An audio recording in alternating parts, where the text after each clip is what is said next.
Alors que l'Assemblée nationale s'est réunie aujourd'hui en session extraordinaire, plusieurs événements inattendus se sont déroulés. Tout d'abord, la présidence a publié un décret dissolvant l'Assemblée nationale. Ce décret, contesté par plusieurs députés, a été déclaré irrecevable en raison de l'absence de signature et de cachet officiel. Malgré cette contestation, la session extraordinaire portant sur une motion d'empêchement du président a été maintenue. En réponse, la présidence a publié un communiqué indiquant que la réunion organisée par certains membres de l'Assemblée serait illégale et que toute décision prise dans ce cadre serait nulle.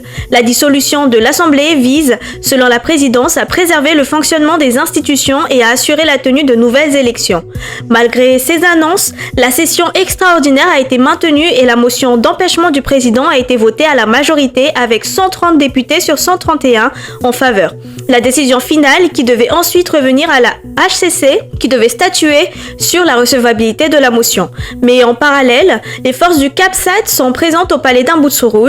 Elles ont annoncé la suspension des activités de plusieurs institutions dans la HCC et le Sénat, tandis que l'Assemblée nationale continue de fonctionner. Une période de transition de 2 ans maximum est prévue pour réviser la Constitution et organiser des élections afin d'installer de nouvelles institutions. Selon les informations officielles diffusées à Amboutsourou à cet après-midi, les forces militaires ont déclaré avoir pris le pouvoir. Ils affirment vouloir rétablir la démocratie et renforcer la participation du peuple. Ils indiquent que la priorité sera donnée à la résolution des problèmes sociaux.